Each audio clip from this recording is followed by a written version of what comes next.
Welcome to the Glenn Beck program. America, tonight I ask you to watch this program with an open mind.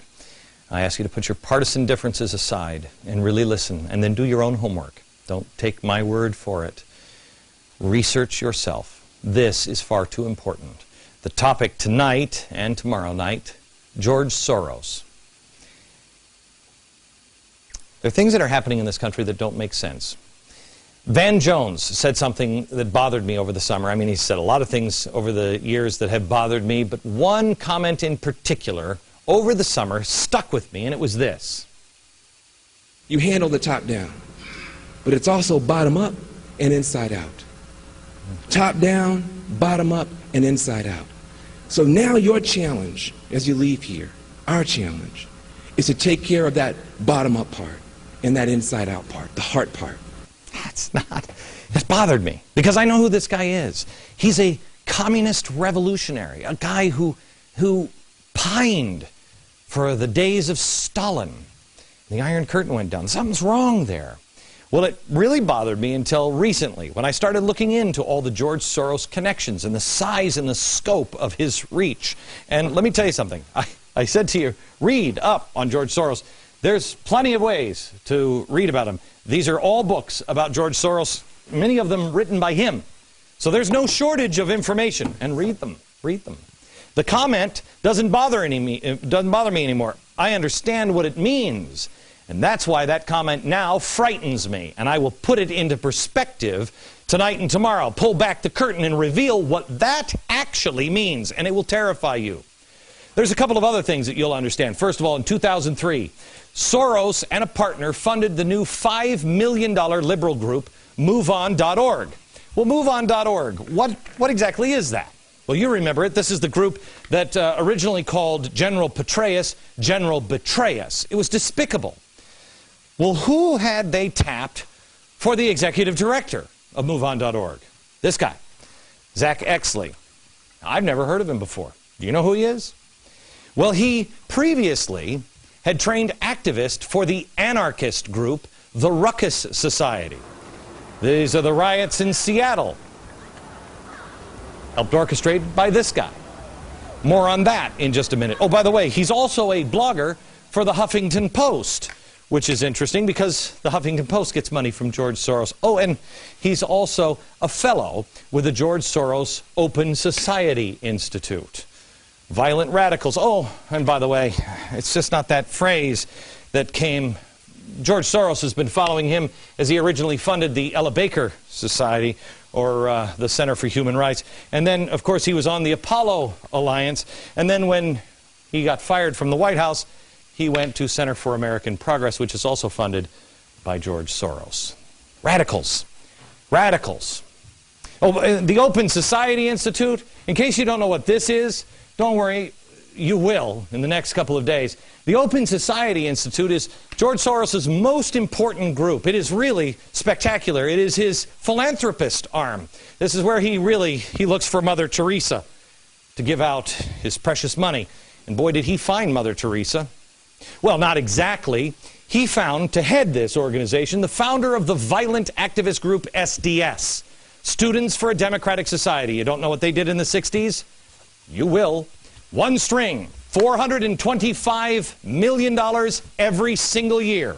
The strings that are being pulled by the puppet master.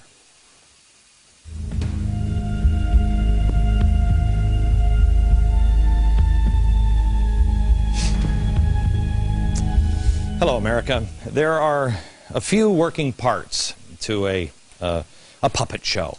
There is the puppet master here. There's the stage. There's the audience. There are the strings to each puppet. And then there's the story. But there's also why. Why is the story? Why is the show happening? What is the puppet master? What is his motivation? Is it for the money? Is it for entertainment? Is it personal gain? What is it? Make no mistake, we are watching a show. The stage is the world. It's television, it's newspaper, it's speeches, it's the political elections, it's what's happening in Washington. You are the audience. And like any good show, they do have one goal in mind. They want you to feel something. But most shows don't have a hidden meaning behind it. They just want you to laugh. They want you to be entertained. This one, not so much.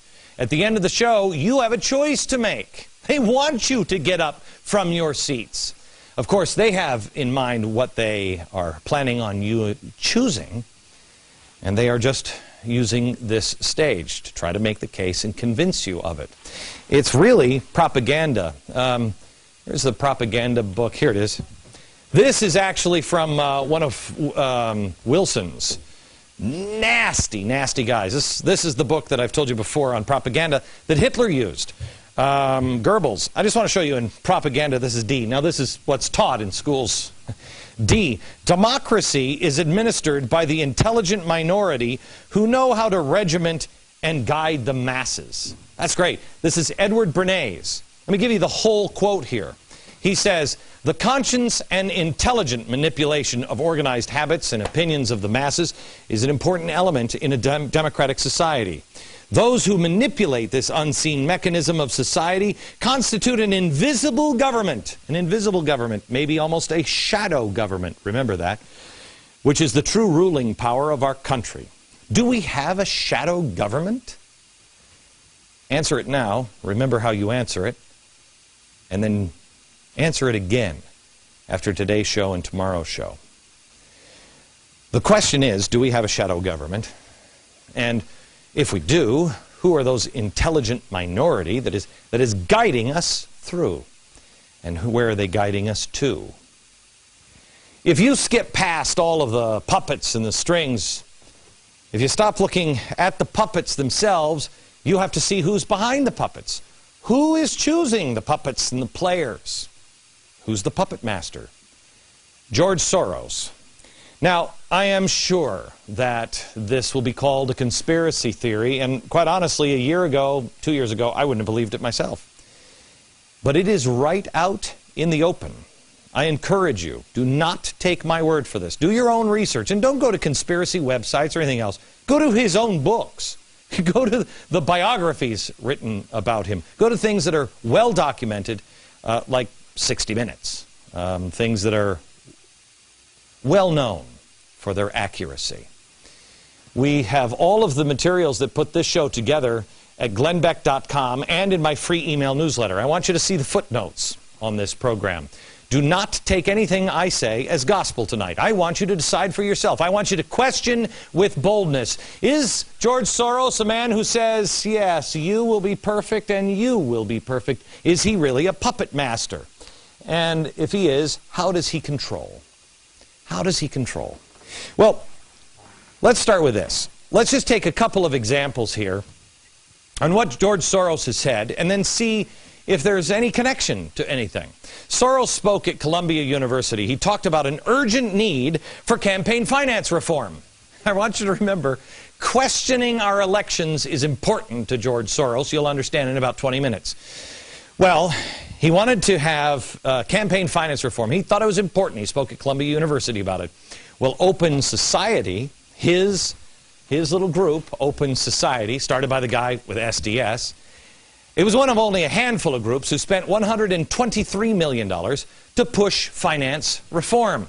Soros, quote, said, do something about the distortion of our electoral process by the excessive use of TV advertising. So he wanted to make sure that lies couldn't distort things.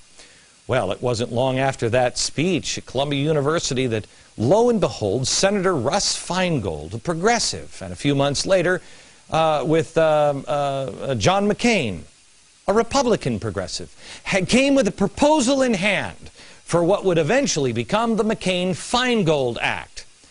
The irony, if it is that McCain-Feingold ultimately led to the explosion of 501c3 groups, which can advertise at will. 501c3 groups. Oh, 501c3 groups? You mean like Sojourners, or Color for Change, or the Tides Foundation, or Media Matters, or People for the American Way, or MoveOn.org, Center for American Progress, the Apollo Alliance, Elder Saker for Human Rights. You mean those things? You see, we had the McCain-Feingold Act, and then mysteriously, almost unbeknownst to everyone, those groups became very powerful, much more powerful. And guess who controls most of the most powerful? George Soros. George Soros, in the aftermath of 9/11, talked about police action as an alternative to war. Now, did anybody pick up on that? This is what he said. War is a false and misleading metaphor in the context of combating terrorism. Crimes require police work, not military action. George Soros. Here he is, the Democratic candidate for president, adopting crimes require police work, not military action positions. What we've learned is that the war on terror is much more of an intelligence operation and a law enforcement operation. The war on terror is far less of a military operation and far more of an intelligence-gathering law enforcement operation.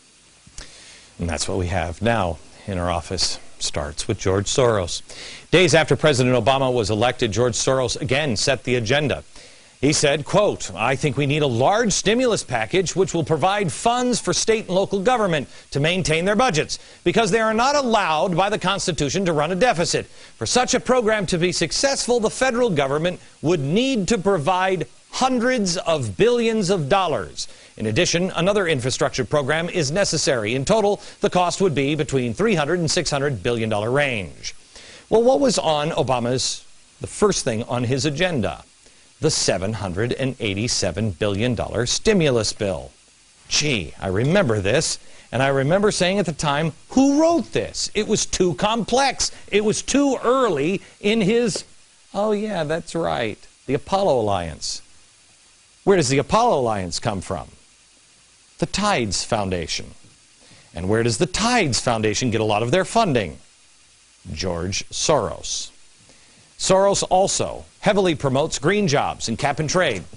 Also, days after Obama was elected, he called for a new energy bill. "I think this is a great opportunity to financially deal with global warming and energy independence. The U.S. needs a cap and trade system with the auctioning of license for emissions rights. I would use the revenues from these auctions to launch a new environmentally friendly energy policy that would be yet another federal program that could help us overcome the current stagnation." Well, Congress introduced, but you stood up. You said, "I don't think so." The audience started to revolt. Cap and trade failed. Now, through Freedom of Information Act, we find out that the Department of Energy and the EPA actually coordinated their response to damning reports on green jobs from Spain with the help of George Soros and his Center for American Progress, which gets their funding from here, George Soros. Here it is, December 9th, 2004. Also, there was this piece of information. This guy, where is Eli? Eli Pariser. There he is. He headed the Soros group, the front group, MoveOn.pac. Now, he wasn't upset that Kerry lost. Why? He explained this in an email. This is important that you understand. Quote, "In the last year, grassroots contributors like us gave more than $300 million to the Kerry campaign and the DNC and proved that the party doesn't need corporate cash to be competitive. It's now our party. We bought it, we own it, and we're going to take it back." Do you understand what just happened? George Soros got rid of all of the corporate money through McCain-Feingold, which then allowed all the 501c3s to come in. This one might help, and this one might help, and this one might help. And all the 501c3s now make the party lift their hands. The money is the string. They control everything. They tell the party what to do. You've been watching a show. You think the Democrats are still Democrats? They're not. They're not.